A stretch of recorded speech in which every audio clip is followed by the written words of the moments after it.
Hey there. I would say good morning if you're up at the same time I am when you watch this. It's about 10. But for me, this is a time of day I don't normally make videos, but somehow my need to rest and wake up has been changing. I've always been such a night owl and it's crazy. I've been waking up like 8 in the morning, if not earlier, and so I've been oot and a boot and been trying to contemplate what I should talk about next. And well, my last video, so what I've done with my channel is created some playlists. So I compartmentalize all of my conversations to each of the playlists, and this one is part of the JodyVision because this is when I talk about the supernatural part of my life that maybe some people don't want to hear about. So like you might want to hear about my life and my pictures or my kung fu or my goose stories, but if you don't like weird stuff, this is probably a good subject to avoid. But if you do like this subject, then I've made a whole list of videos called the JodyVision, and there's already over 90 videos that I've made since I've started doing this. I was actually surprised looking at those numbers. So I didn't expect to spend so much time on these stories, but I guess there's a lot of parts to it, so it's just, so I like sharing the supernatural stuff in my life, and because I think, I guess one of my life studies, I feel like, okay, what am I? I'm a, maybe I don't have a lot of product and all this stuff, but I'm definitely an artist in nature and in spirit. And along with that, there's the philosopher in me, the musician, and when I say warrior, I'm not out here, fighting a battle. I'm just, doing martial arts training and learning the philosophy through martial arts, And so nowadays, people don't go around, doing hand-to-hand combat all the time. Like in recent older times, people were carrying guns, and maybe a little bit longer ago, always having a knife. But in some parts of the world now, people do have to carry a weapon just on a regular basis, and still there's a lot of hand-to-hand combat between civilians in other parts of the world,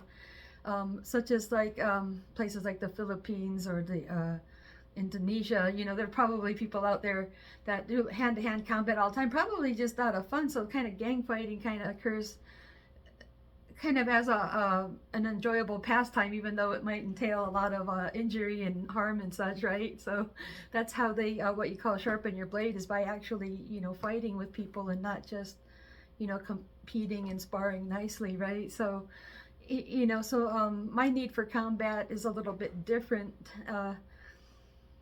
in this case, because I really don't get to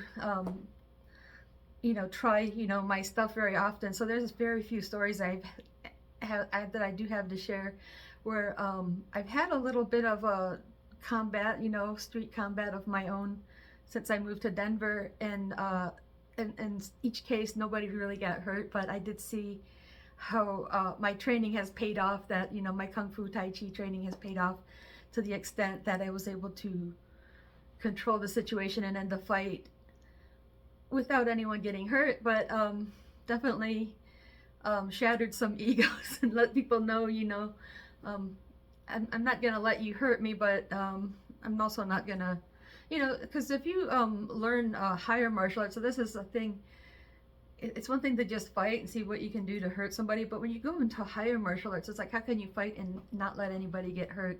That's the strategy, is kind of like being an animal handler. Let's say you're working for the wildlife department and you need to transport an animal to the veterinarian or sanctuary, or just we have wild animals coming into town, they need to transport these dangerous animals without anybody getting hurt, whether it's the officers, the people they hired to the tree pigs, forest workers, wildlife, fish and game, I don't know what it's called, so I'm kind of stuttering all over the place, but these type of workers have to be able to transport dangerous animals without anybody getting hurt. And so that's what higher martial arts should teach us to do amongst each other. So civilian combat on a higher level is being able to handle the situation without anybody getting hurt, because that's the wisdom, is making it gentle. So without that, if I was just a really smart and intellectual person, and I was also really mean-spirited, I could have just demolished some of these people who came face to face with me, like they wanted to face off with me in a combat situation. I could have just kicked them in the knees and and left them permanently injured and all this good stuff. But why would I do that if that's not necessary? Because people are like, Jody, you should just kick their ass, and I don't need to do that. You just had to Tai Chi teaches you how to make people fall. See, so when you do that to people sometimes, so that's a strategy that you could use at first. Maybe have them fall down a few times. Sometimes that'll end a fight. Anyways, martial arts. I was talking about in my last video, kind of learning about magic through martial arts, because I always thought, since I was a young kid, I think 8 or 9 years old, I was saying, I can do magic, but I just can't do it yet. So I just somehow knew in my heart that magic is real, but it's just a matter of what our definition of magic is. Are we talking about illusion magic, making stuff disappear and playing tricks and stuff? And so, or sometimes people think magic is like if you're able to levitate, or maybe things that are like actually real psychic abilities are considered to be magic. But then higher magic is being able to, what you call, communicate and allow to be guided by God, so whatever your definition of magic, there's Disney magic. You can make a wish and you can make that wish come true. So I think I've been learning through Shaolin magic is learning how to fight through this type of process of understanding. So in a couple of altercations, I think I felt that I acted in a way that I didn't expect. I didn't, I just felt like it was sort of like automagically, and some of my Tai Chi worked for me, and I felt kind of spirit guided. So in the physicality of being in a few of these altercations, I see where Kung Fu benefits through this sort of development. It's like a type of psychic awareness, or a type of clairvoyancy that allows you to be able to, communicate with the spirit world, right? Or, so when you become part of these field of intention that comes along with Kung Fu or whatever, particular thing you're involved with, sometimes that ties us into the masters. So the people that are operating on a disembodied level, whether they're, in heaven, whether they're reincarnated sometimes even. And so, so when you get into this type of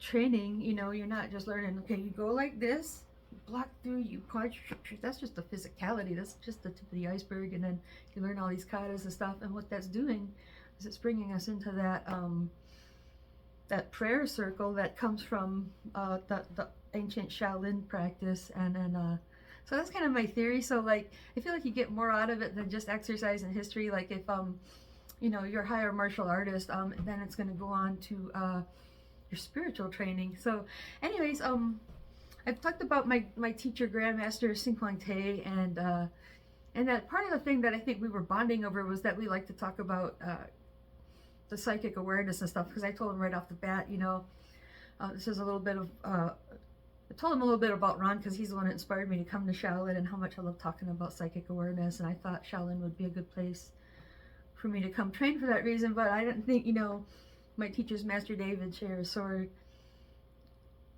were the right people to come and talk to about this stuff. I kind of tried them a little bit, and they're like, yeah, I don't believe in that. They're pretty conventional. I mean, they're pretty open-minded, but they're still, I really think when it comes to psychic awareness and stuff like that, like the people that aren't interested in it is because they haven't experienced it. It's remote to them. So it needs to be somebody who does experience it and stuff like that. And so it sounds like Master Te's had quite a bit of experience with psychic phenomena and psychic awareness. He's also, very clairvoyant and may have some different gifts and such. And something that he experienced when he was probably only 6 years old, and maybe at different times in his life, was there was this being that was coming to him when he's asleep. And some of his earliest memories was like, first he feels paralyzed, so it's kind of like sleep paralysis, but then he's awake and he can see. And there was some small type of entity that would kind of run around under his bed. So I mean, he literally had a monster under his bed, right? So this might be why kids talk about this stuff, because there could be beings out there that are mischievous, like this one who was kind of doing this to mess with Master Taste, like, making noise under his bed, and then it would crawl up the bed, and it was like a small human-like being, but it was something like a monkey too. So I'm not sure. It was like semi-human, and when he saw it, everything just seemed to have that kind of that bluish color to it. Kind of like when I was out of body a couple different times, I'd noticed things can be kind of all monocolor, everything sort of a electric blue. And so he would see that being, and he would just be like, ah, just so it was kind of it's something that it's disturbing. I can see where it's disturbing, but he kind of felt like it's done things to sabotage him later in life too.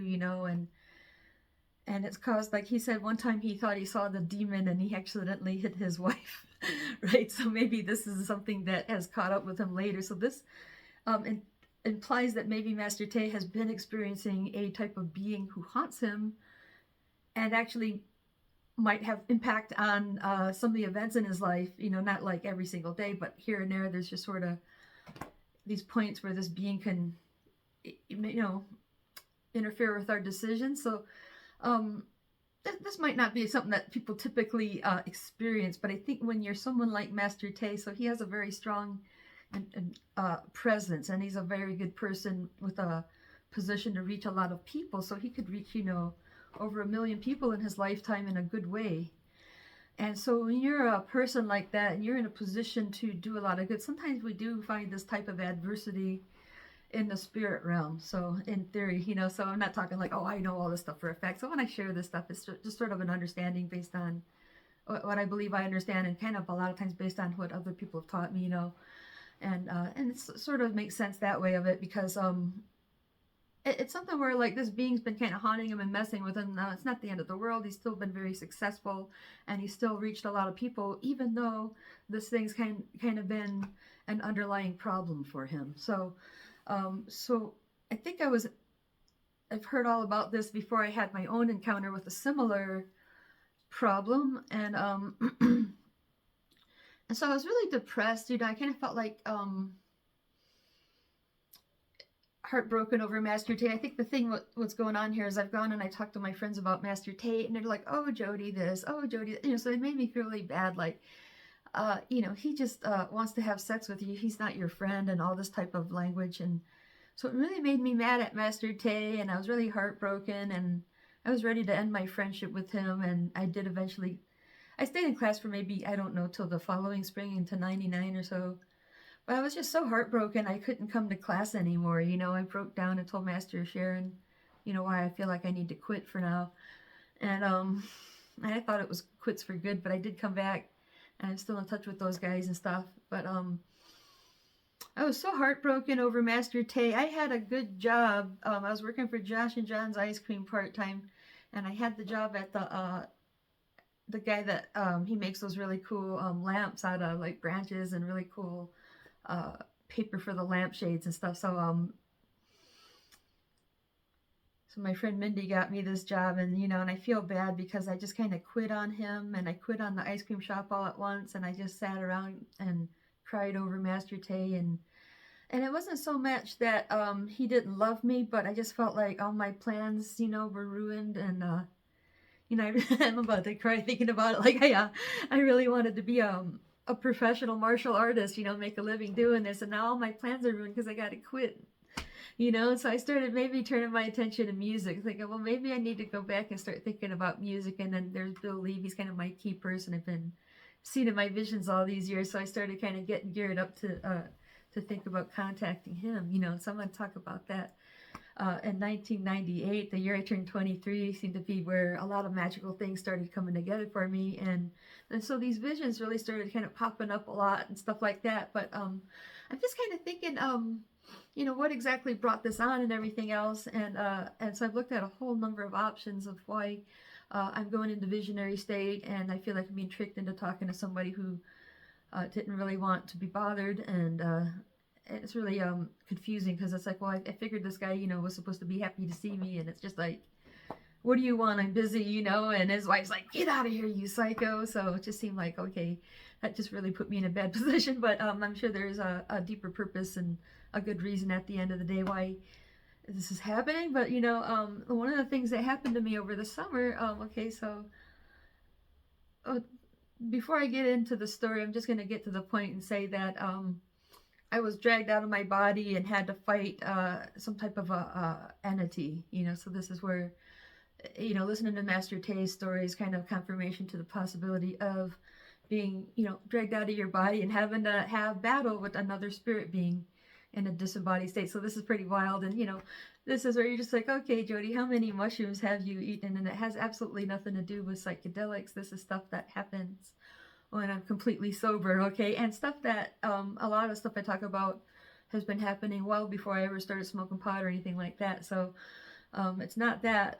This is where, you know, somebody like Master Tay, he's like a very clean and sober type of guy, you know? So, like, you know, he's had some pretty wild experiences and has never really, you know, participated in that type of, you know, use of psychedelics or pot or anything like this, okay? So it's, these are two separate things, and one does not necessarily entail the other, okay? So anyways, I was staying with my friend Jeremy a lot, and I like hanging out with Jeremy because he understands a lot of stuff about magic and psychic awareness and stuff like that, and he saw himself as a Wiccan, you know, so he was interested in witchcraft, and he was aware of some type of a being that was in his apartment, and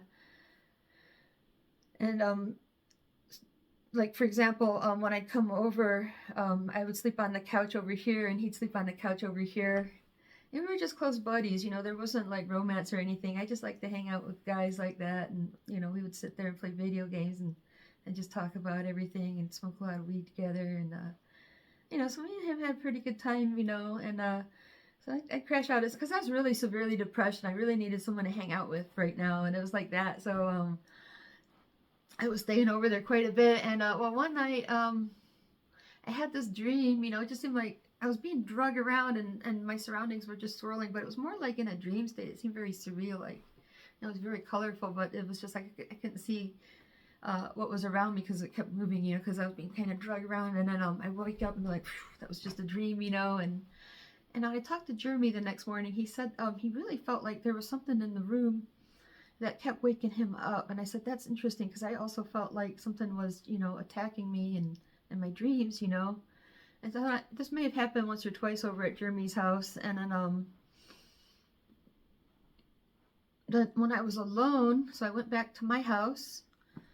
I was living in that apartment at the Acacia, and in my room, you know, I'd be sleeping like this, and I could see kind of like the line of light shining from under my door from the hallway, and there's just a little bit of light coming through the window from, you know, the street lights and everything.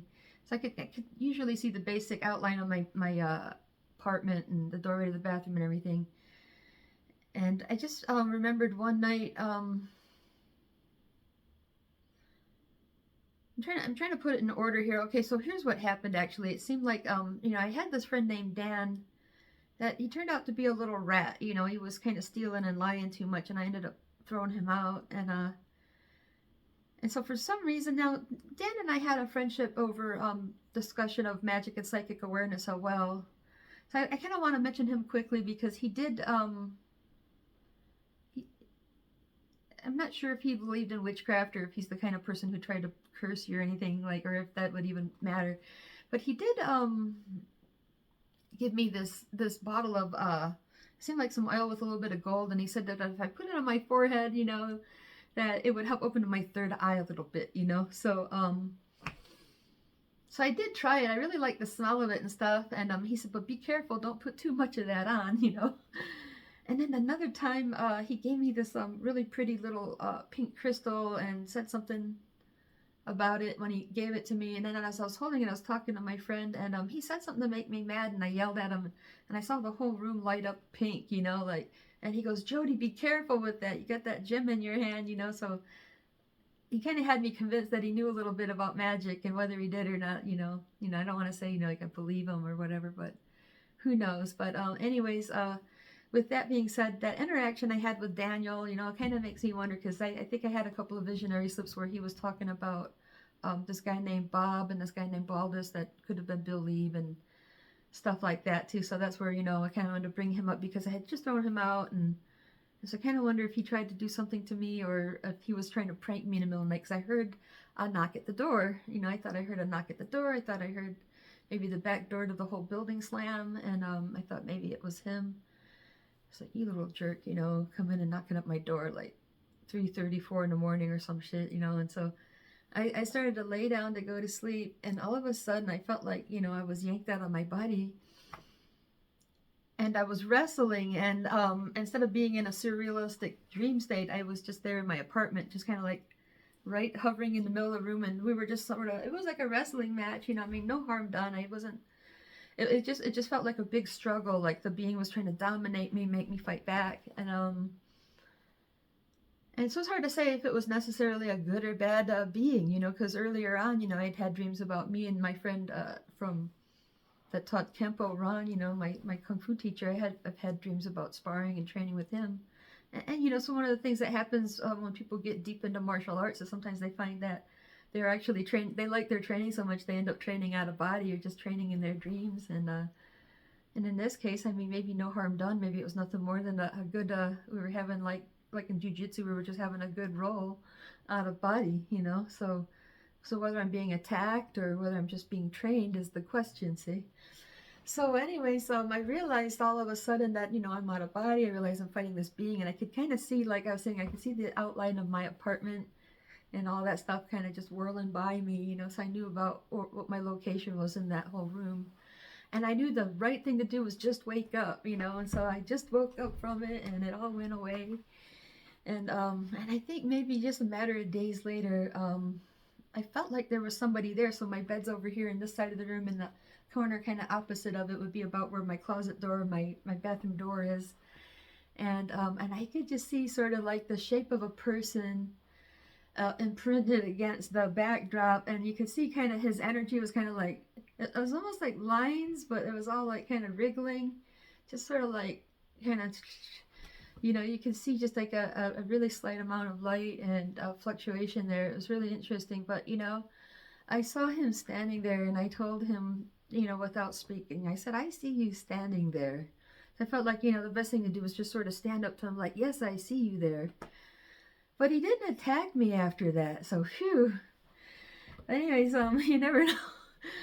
You know, if these are just dreams or whatever, but it really seems very real. I mean, you know, it seems like a very real issue. And so even though most people don't experience it, there's enough people out there experiencing things like this. Like so later on, that same friend Jeremy I was talking about married a girl named Elda.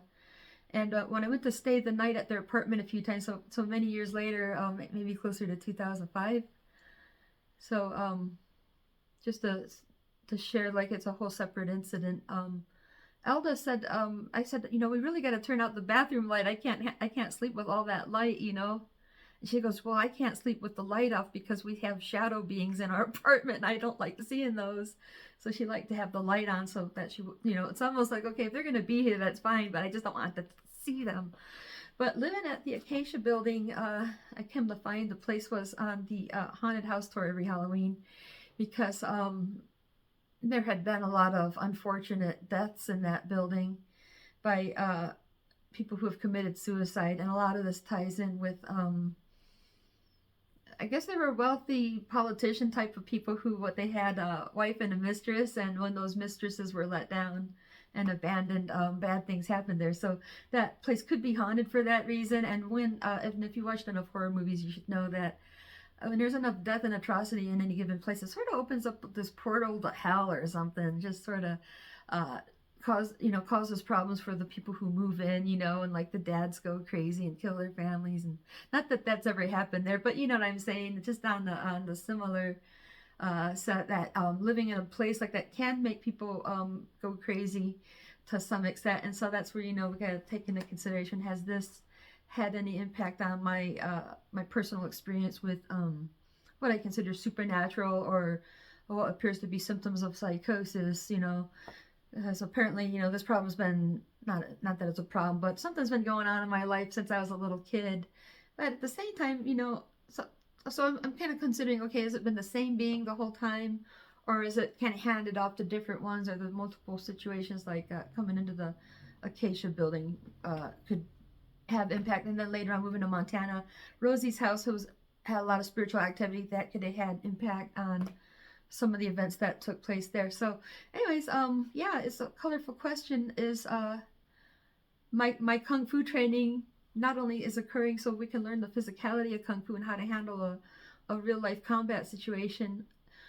That's just the tip of the iceberg. But along with kung fu may come along learning spiritual combat and spiritual survival, just the same, because we go into much deeper levels, learning the breathing and meditation, and just how to altogether bring positive reform to ourselves. And anybody out there who runs a proper school or gym are also bringing proper reform to their community by teaching the higher martial arts. So we're not just teaching each other to whoop ass.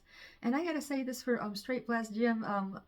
Some of the traditional martial arts may had a misconception that MMA gyms don't do anything but teach people to hurt other people, but there's actually a lot of intelligence there, and they don't want to call it spirituality, but it is what it is when you're teaching people how to take care of other people around you. So the people who train jiu-jitsu and MMA should also be learning how to be a more kind and gentle person, and that's actually what the wisdom is the spiritual side of us.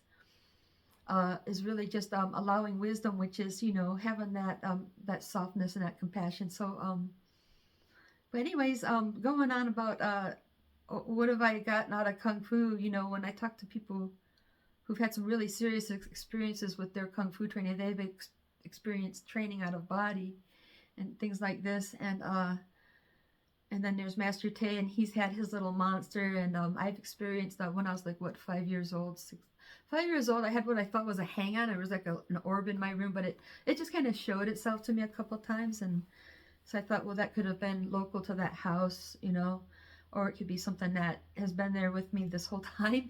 So I've always wondered if that hang on has been hanging on. So that was a term I came up with because I just thought it was something that was hanging on the wall, but it turned out to be sort of a spherical object. So that's in my playlist for the JodyVision, is the hang on in my room.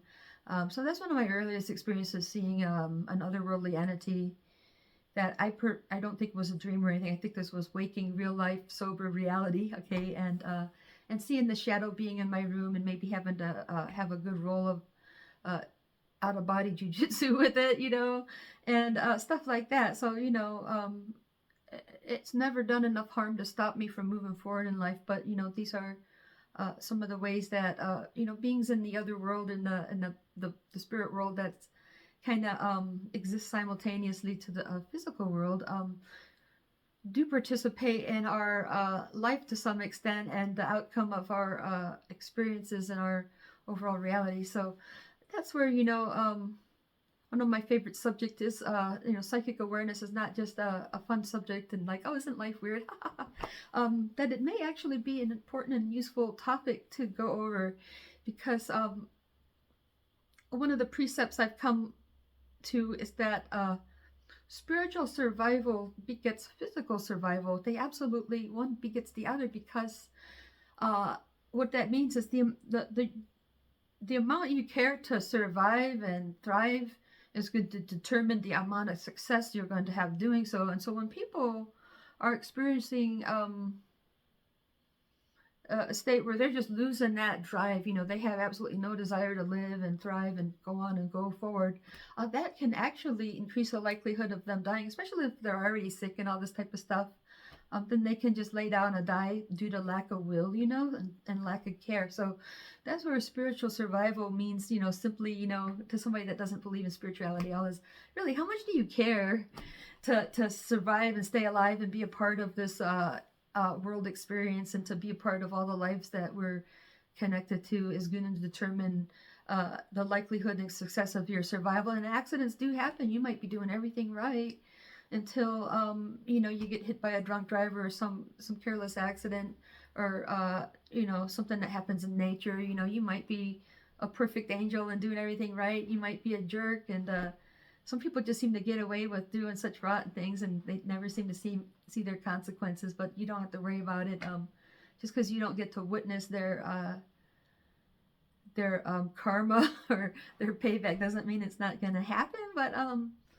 But really, that's why, I think we're getting all this spiritual training in general, like world, in all the religions of the world, like up to and including Christianity, is we're we're living beings that are trying to survive in nature, and so the scientific knowledge we have is why we have all the constructs we do and all the technology and medicine we do. So that's what science does for us, because that's our understanding of everything we've learned from observing nature and how to apply what we understand. But then when it comes to spiritual survival uh, and spiritual knowledge and all that good stuff, it takes a whole different learning process to build that knowledge and understanding. So it's not the same exact thing, because you're not dealing with everything on the atomic level. Spirit nature is more to do with how we express ourselves and how we exchange energy. So anyways, along with Shaolin Kung Fu, I've become more educated in what real magic is, and a little bit about what it means for spiritual survival. And to the extent that I've been trained out of body, and I've been forced to fight out of body. So I might just gently call this combat out of body, for that matter. So I've been dragged out of my body and made to do combat and experience the reality of there could be disembodied beings who attack us, and the way you deal with them is not necessarily, you can't just, it'd be nice if that's all you had to do, but it's by improving yourself to the extent that you're not an open vessel, so you don't want to have this emptiness, right? And so like the Christian would talk about a Holy Spirit. So when you can be filled with the Holy Spirit, that entails a lot of behavior that brings about this type of state, so that's where Christianity is telling us, because you do things in a loving way to other people, like you're helpful and kind to other people, and your generosity and your wisdom is all going to do this. This is how you protect yourself, by not being an empty vessel, but being a full-hearted person. Okay, so this way, like, even if demons attack, even if the worst case scenario, for the most part, life goes pretty good, but then again, accidents happen, and this is where we don't have a God that controls the world and everything that happens in it, because if we did, we wouldn't have any of these such problems that we're being educated to defend against and to survive through. And so that's where you have to learn to be full-hearted with this. So what it is the energy part of I always talk about the Holy Trinity is basically the aspect of conscious presence and the energy that everything's made out of. So like, it occurs threefold within you. You've got the conscious presence, you have the energetic component. It's kind of like where we use our heart center to feel through. So that's why we have the eyes of the heart, the knowledge, to speak from the heart, and this type of terminology, because this is how, like, okay, so if the universe works like a neural network, it's this energetic field that is allowing that communication to travel. That's where like telepathy can occur, because the matter that the air is made out of and the energy that connects us is the conduit for the information to travel on, or what we're communicating. And that's how it's possible for telepathy to occur between two people, how telepathy can occur between people and animals, and then telepathy can be between you and what we call God or Jesus or angels or demons or any other disembodied beings or extraterrestrials, right? So anyways, that's where things can get wild and crazy for people who don't have these experiences. You're just like, okay, you might want to see a doctor. Well, I'm still looking for more people who are knowledgeable in this area of psychology, metaphysical psychology in its true sense, and what's happening with what we call paranormal in the true sense.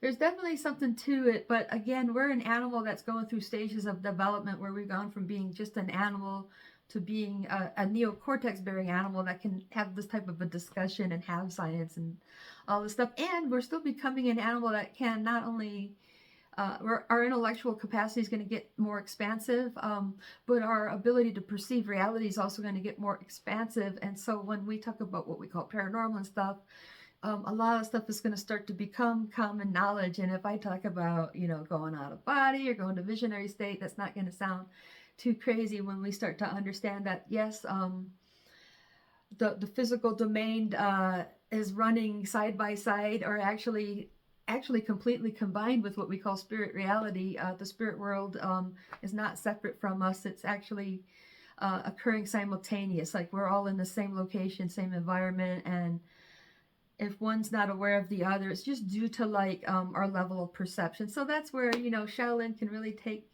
things to the higher places, you know, and not every Shaolin student needs to know about this stuff. Like, you know, just keep doing your kung fu and go from there. But some of the students, so I had a teacher that did Kun Tao Silat, and so he had what you call the Scholar Warrior program. So much of people who are coming to Shaolin, if you got a black belt with any level of stripes on those belts, then you are a scholar warrior, because you're not just learning the ancient arts, you're also learning a lot of history and things like that. You know, it's an art and a science and a lot of history there. So you know, you're a very intellectual person trained in martial arts. But the Mystic Warrior program he had was for people like myself that have a magical side to my life. So so this person, Roger Brockman, we called him Guru Brockman. He helped to give me the confirmation I needed that I'm not just a scholar warrior, I'm also a mystic warrior. And so as a martial artist and as an artist, as a musician and everything combined, I'm learning how to do combat and deal with the spirit survival in an out of body or on a spiritual way. So that's what we call taking it to the higher level. So that's what makes, to me, I think I'm looking for higher training all along. And not like it's kind of, I'm up here and you're down here. When you're just adding on to like the fundamental aspect of the martial arts is the physical part, that is kung fu. But when, you know, we're adding on layers, you're going to add on your qi kung and your tai chi. That's going to make you an turtle fighter.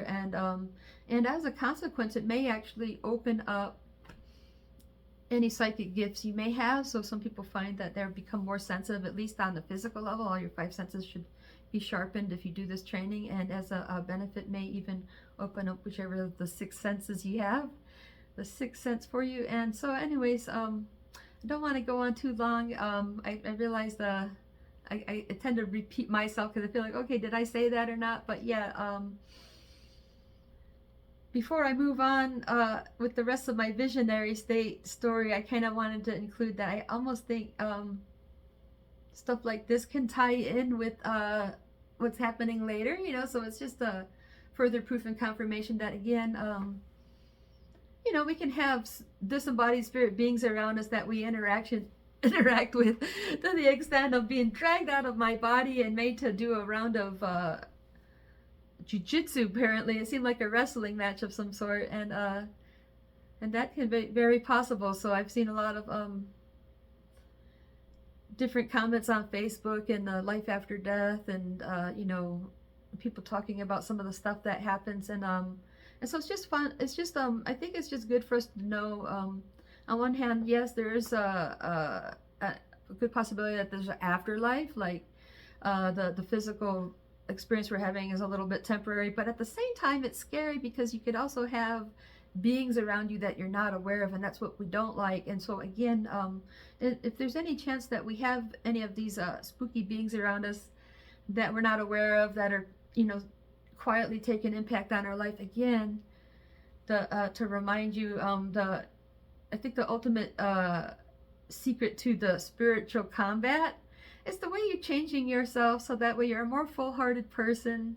Okay, you know, you're not an open vessel. So that's really where the self-discipline of you know, filling your heart with love in the true sense, you know, and practicing the self-discipline of joy and pleasure, you know, being able to make like I'm about to go to my job, I want to make it a pleasurable experience. That's my discipline, and that's how I'm fighting back. I'm making people feel happy inside and letting people know that they're being recognized, letting people know that they're being cared for. And so, you know, the more you do that, the more it gets reciprocated. And even if that other person can't reciprocate it, you're helping to set a good example, and you're helping kind of siphon good energy from heaven to earth each time, you know, you do these type of activities like I'm talking about. If I go to work, I want to see if I can touch everybody enough. Like, I don't, you know, I'm not going to make a big deal about it, but I just like to think that once they've come in contact with me, they've, you know, they've been bumped up at least a notch in their state of enjoying their day, you know. Anyway, so may you enjoy your day. And in spiritual combat, remember to just stay full-hearted and keep on smiling. And if you, my kung fu teachers have always told me, that's your secret to strength, is to learn to keep smiling. The more it hurts, the more you just smile. And the more you challenge by this adversity, also the same thing. All right, you guys have fun. I'll talk to you soon.